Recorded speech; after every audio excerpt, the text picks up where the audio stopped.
नमस्कार। बिहार पाटना स्थित IGIMS medical college hospital रे गत एप्रिल 9 तारिख दिन एक बहुत दुखदायक घटना देखा मिली। सही कॉलेज रे पढ़ुवा 20 वर्ष वयस्क अभिनव पांडे बाइक दुर्घटनार शिकार हुई गुरुतर आहत होते।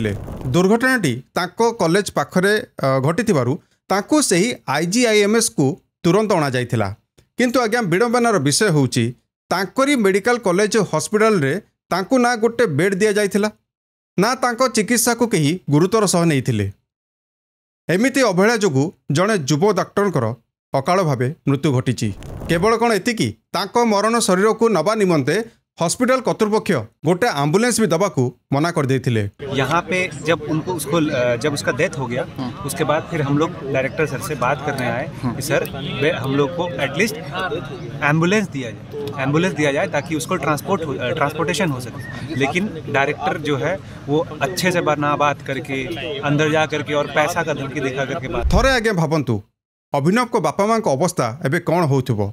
अभिनव को सांग मैंने विगत 48 घंटा हेब हॉस्पिटल सामने धारण रे बसी रही। आम लोक एवं कहे यह तो हूँ बिहार घटना ओडिशा रे थाई आमे काई बा एते चिंता करिबा। ठीक कथा आज्ञा, आमे कौन पे भी चिंता करिबा। अभिनव आमर किछि तो लागिबेनी। किंतु जी यही प्रश्न पचारुची से लोक कौन हाथ काटिकी लेखिकी दब कि जे ओडिशा रे एमिति घटना आगको केबे हेले भी घटिबो नाही। ना केही जणे आमको यह मध्य कहीदेव जे ओडिशा रे विगत 3 दशंधि धरी स्वास्थ्य सेवारे बहुत भल भावे उन्नति होईची। सरकारी हो अथवा बेसरकारी हो आमे माने समस्ते बहुत भल भावे स्वास्थ्य सेवा दिगरे सबु किछि सुख सुविधा पाई पारुचे ना पाई पारुने, यह आज भी मध्य एक बड़ प्रश्न। डिसेम्बर 2024 प्रकाशित सीएजी रिपोर्ट रे स्पष्ट भावे लिखा जाइछि जे नेशनल हेल्थ पॉलिसी 2017 नियमावली अनुसार आम राज्यर विभिन्न हॉस्पिटल गुड़िकरे मोट बेड संख्या 91,400 रहिबा कथा, किंतु आज अच्छी मात्र 31,800। डाक्टर और नर्स को संख्या आहरी न कहले आज्ञा भल। आम प्रश्न वफ बिल को लेकिन 96 घंटा काल बीजेडी सुप्रीमो और जनप्रिय नेता नवीन बाबू एवं तांको घनिष्ठ बंधु भिके पांड्यान को उपरे लगातार खबर प्रसारण करुवा सही सांबादिक माने जो माने वफ बिल को लेकिन बारंबार नवीन बाबू को टार्गेट करथुले, बारंबार से भिके पांड्यान को प्रश्न पचारुले। एबे एमान को पाखरे कौन दम अच्छी कि ओडिशा रे जो स्वास्थ्य सेवा जो 64% बेड संख्या आज मध्य कम अच्छी ता विषय आपण कौन कहिबे।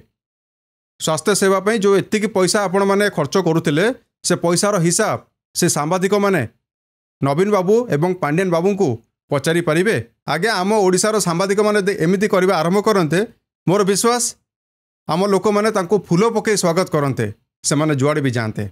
बीएसकेवाई से घोटाला कथा आज्ञा कौन है। शासन को आसवा परे आईन मंत्री पृथ्वीराज हरिचंदन छाती चौड़ा करी कहिथिले जे यार जांच हेबो एवं दोषी को उचित दंड मिलिबो। काई से जांच काई से दंड। 10 मास परे आपण माने आज बहु आडंबर रे आयुष्मान योजनार शुभारंभ करछन्ती ओडिशा रे। हेले लोक यहाकू बीएसकेवाई सह तुलना करी तळकू पकेबारे व्यस्त अछन्ती।